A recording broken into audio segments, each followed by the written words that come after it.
Good morning children. आज हम सारा आकाश उपन्यास जो कि राजेंद्र यादव जी के द्वारा रचित है में पहले अध्याय को पढ़ेंगे। इस अध्याय में लेखक ने बताने का प्रयास किया है कि युवा वर्ग किस प्रकार से महत्वाकांक्षाओं से घिरा होता है। उनमें एक अपनी शिक्षा, अपनी जागृति, अपनी जागरूकता के अहंकार होता है और जिसके कारण वे दूसरे को तवज्जो नहीं देते, दूसरे को महत्व नहीं देते। उसका परिणाम ये होता है उनके मन में ग्लानि, अशांति फैल जाती है और उनका जीवन कभी कभी नर्क के समान हो जाता है। इसमें पूर्वार्ध को सांझ तथा उत्तरार्ध को सुबह नामक दो खंडों में विभाजित किया गया है। प्रथम खंड में प्रभा और समर का विवाह होता है और कहानी का प्रारंभ सुहाग रात वाले दिन से होता है।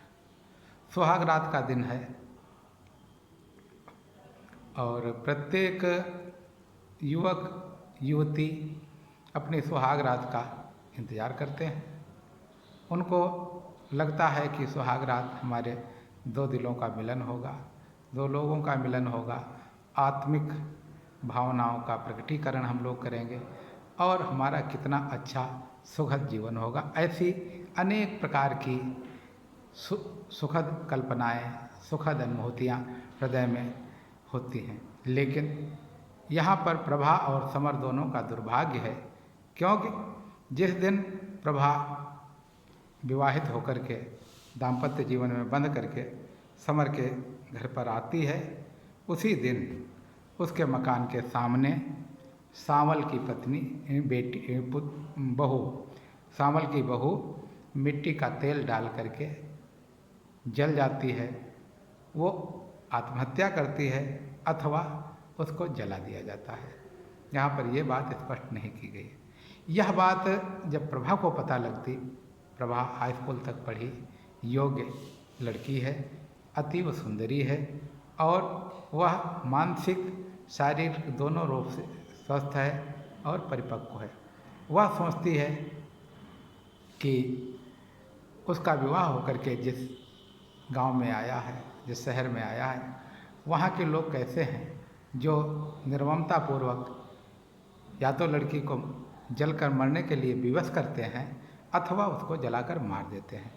क्या ये स्थिति उसके साथ भी तो नहीं होने वाली है? इस ऊहापोह में पड़ करके वो अपने पति का इंतज़ार कम करती है, अपितु अपने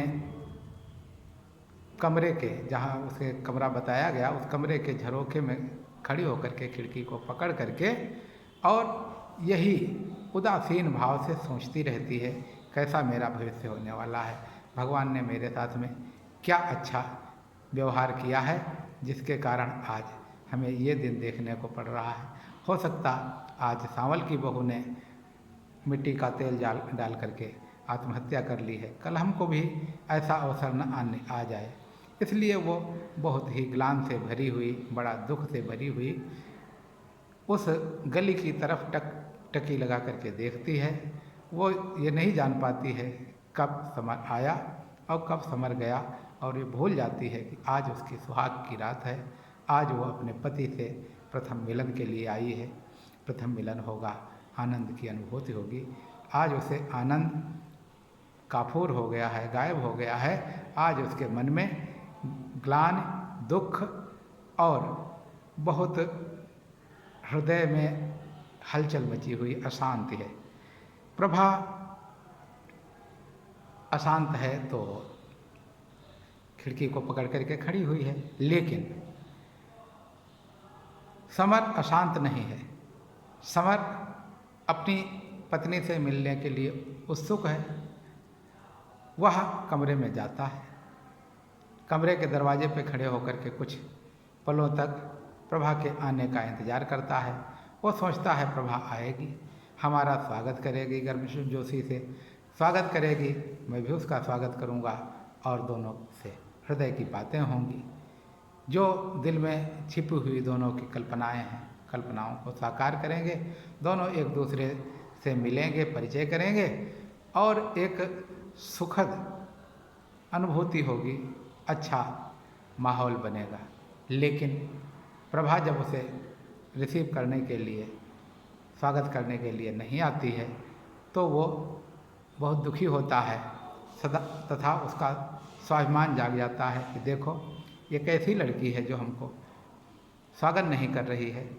और वह जा कर के कमरे में बैठता है थोड़ी देर तक कि हो सकता प्रभा अभी आए और हमारा स्वागत करे आकर के। लेकिन प्रभा इस बात से अनजान खिड़की को पकड़े खड़ी रहती है और वह न तो समर का स्वागत ही कर पाती है और न समर की तरफ देखती ही है।